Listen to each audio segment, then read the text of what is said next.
नमस्कार, मैं तट पर आपका स्वागत है।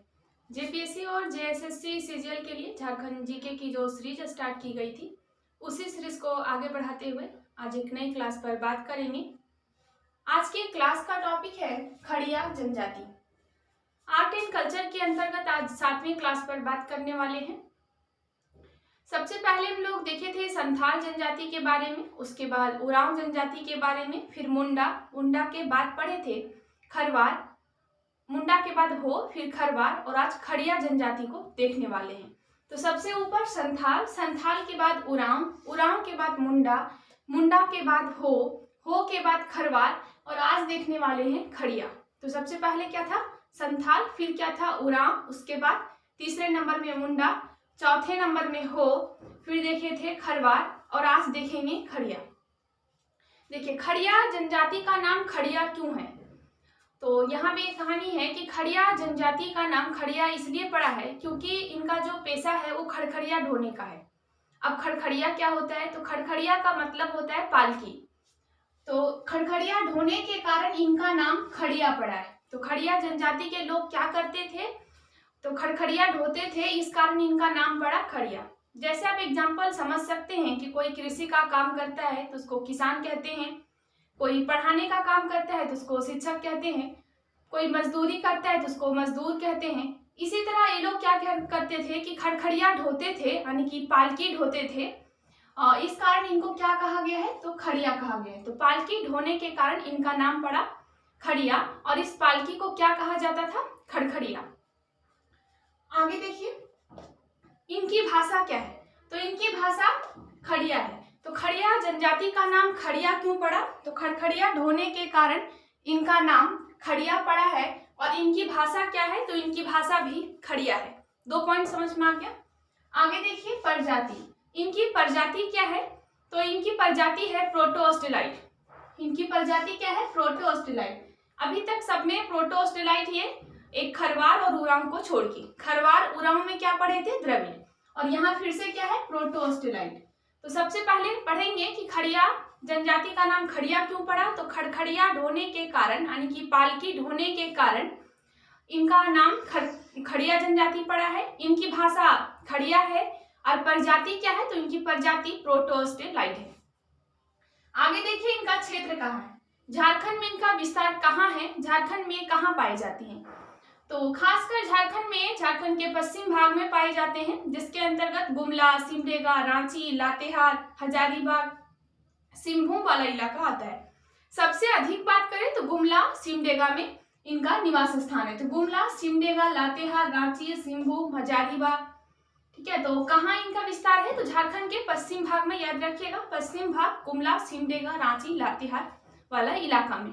आगे देखिए इनका मूल निवास स्थान, इनका मूल निवास स्थान कहाँ था, कहाँ से आए हैं, तो खड़िया जनजाति का मूल निवास स्थान रोहतास बिहार था और यह रोहतास बिहार से ही झारखंड आए हैं।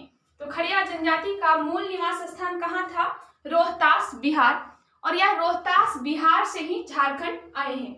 अब आगे देखिएगा कि इनका समाज कैसा है, तो इनका समाज पितृसत्तात्मक है, यानी कि पुरुष प्रधान समाज है।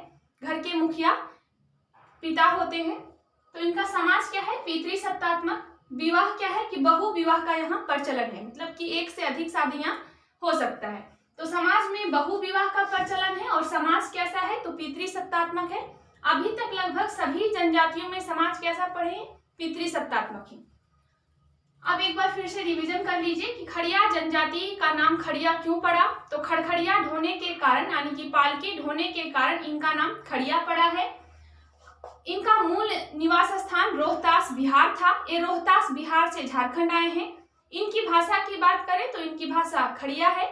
इनकी प्रजाति की बात करें तो इनकी प्रजाति प्रोटोस्टेलाइट है। आगे पढ़े थे कि इनका निवास स्थान, तो झारखंड का पश्चिम भाग, गुमला, सिमडेगा, रांची, लातेहार, सिंहभूम वाला क्षेत्र। इसके अलावा आगे देखिए कि समाज पितृसत्तात्मक है और बहु विवाह का प्रचलन है। अब आगे देखिएगा कि सर्वाधिक प्रचलित विवाह, कि इस जनजाति में जो सबसे अधिक प्रचलित है वह कौन सा विवाह है, तो जो सबसे अधिक प्रचलित है समाज में उसको असल विवाह कहते हैं। असल विवाह का मतलब हुआ अरेंज मैरिज, ठीक है। जिस तरह जो अभी हम लोगों के समाज में भी सबसे अधिक यही होता है, तो यहाँ भी सर्वाधिक प्रचलित विवाह क्या है? असल विवाह। झारखंड के सभी जनजातियों में जो सबसे अधिक प्रचलित विवाह है वह अरेंज मैरिज ही है। अलग मैटर है कि सब में नाम अलग अलग देखने को मिल रहा है, जैसे कहीं किरिंग बापला मिला तो कहीं कुछ मिला है, जैसे यहाँ की असल विवाह मिल रहा है। तो सर्वाधिक प्रचलित विवाह क्या होगा? असल विवाह, इसका मतलब हुआ अरेंज मैरिज। इसके अलावा भी समाज में कई टाइप के विवाह होते हैं, जैसे राजी खुशी विवाह, सह पलायन विवाह जो घर छोड़ के शादी कर लेते हैं भाग के। इसके अलावा राजी खुशी विवाह का मतलब लव मैरिज, प्रेम विवाह। आगे देखिए खड़िया जनजाति। खड़िया जनजाति 3 टाइप के होते हैं। देखिए दूध खड़िया, ढेलकी खड़िया और पहाड़ी खड़िया। खड़िया जनजाति 3 प्रकार के होते हैं, यानी 3 टाइप के लोग मिलते हैं खड़िया जनजाति में। एक को कहा जाता है दूध खड़िया, दूसरे को ढेलकी खड़िया और तीसरे को पहाड़ी खड़िया। अब देखिए नाम से ही लग रहा है दूध खड़िया मतलब सबसे अधिक संपन्न होगा दूध खड़िया। बीच में ढेलकी खड़िया यानी कि जो बीच वाला फैमिली कह सकते हैं, मिडिल क्लास फैमिली वाला, और सबसे नीचे जो समाज में उसको कहते हैं पहाड़ी खड़िया। ये जंगल झाड़ पहाड़ पे रहते हैं इसीलिए इनको कहा जाता है पहाड़ी खड़िया। तो दूध खड़िया, ढेलकी खड़िया और पहाड़ी खड़िया। खड़िया जनजाति एग्जाम में पूछा हुआ है और पूछ भी सकता है कि खड़िया जनजाति कितने रूप पाए जाते हैं खड़िया जनजाति के, या खड़िया जनजाति कितने प्रकार के होते हैं। तो खड़िया जनजाति 3 प्रकार के होते हैं। एक सबसे ऊंचा यानी कह सकते हैं कि समाज का उच्च वर्ग, एक मध्य वर्ग और एक निम्न वर्ग। तो सबसे उच्च वर्ग जो कि सबसे अधिक संपन्न है इसको दूध खड़िया कहते हैं, फिर ढेलकी खड़िया और सबसे नीचे आता है पहाड़ी खड़िया। देखिए पहाड़ी खड़िया मतलब क्या हुआ कि पहाड़ में जंगल झाड़ में रह रहे हैं तो सबसे अधिक पिछड़े हैं। तो इस सबसे अधिक पिछड़ा इसमें कौन है? तो पहाड़ी खड़िया, नाम से ही लग रहा है, और दूध खड़िया जो सबसे अधिक संपन्न है। तो खड़िया जनजाति का 3 रूप है, दूध खड़िया, ढेलकी खड़िया और पहाड़ी खड़िया। दूध खड़िया सबसे अधिक संपन्न है, ढेलकी खड़िया जो बीच वाला है, और सबसे नीचे कौन सा है? तो सबसे अधिक पिछड़ा है पहाड़ी खड़िया। अब आगे देखिएगा कि यहाँ युवागिरी को क्या कहते हैं। युवागिरी का मतलब समझ में आ गया होगा कि जहाँ जनजाति अपने रीति रिवाज का शिक्षा देते हैं। तो इस जनजाति में युवागिरी को गोतियों कहा जाता है। अभी तक देखिए हम लोग युवागिरी में पढ़े थे, जो था उसमें एक पढ़े थे घुमकरिया जो कि उरांव जनजाति का था, एक पढ़े थे घोटुल जो कि संथाल जनजाति में था, एक पढ़े थे गितियोरा जो कि मुंडा जनजाति में था, और यहाँ क्या पढ़ रहे हैं? गोतियों। तो 4 नाम अभी तक पढ़ चुके हैं और यहाँ जो नाम आ रहा है इसका नाम है गोतियों। तो ध्यान से रखिए, देखिएगा कि खड़िया जनजाति में युवागिरी को गोतियों कहा जाता है। आगे देखिए वधु मूल्य। वधु मूल्य को यहाँ गिनीर तड़ कहा जाता है। नाम देखिएगा गिनीर तड़, 1-2 बार पढ़ने से नाम याद हो जाएगा, थोड़ा सा हार्ड है। गिनीर तड़, वधु मूल्य को क्या कहा जाता है? गिनीर तड़। अभी तक वधु मूल्य में पढ़े थे हम लोग पोन टाका, गोनोंग टाका, और यहाँ क्या पढ़ रहे हैं? यहाँ पढ़ रहे हैं गिनीर तड़। तो युवागिरी को कहा जाता है गोतियों और वधु मूल्य को कहा जाता है गिनीर तड़। अब आगे देखिए सर्व प्रमुख देवता, कि इनके सबसे प्रमुख देवता को क्या कहा जाता है। तो खड़िया जनजाति के जो सबसे प्रमुख देवता होते हैं उनको बेला भगवान कहा जाता है। इस बेला भगवान को ठाकुर माना गया है, और किस भगवान के रूप है? तो इनको सूर्य भगवान का प्रतीक माना जाता है। अधिकतर जनजातियों में सूर्य की पूजा किया जाता है, मतलब अलग अलग नाम से।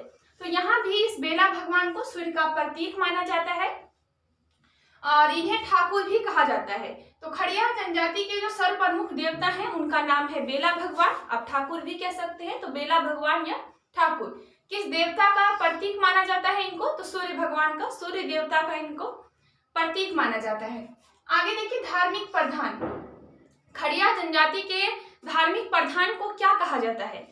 तो खड़िया जनजाति के जो धार्मिक प्रधान होते हैं उनका नाम पाहन ही है, जिस तरह सब में था पाहन, लेकिन इनका यहाँ एक और नाम है कालो।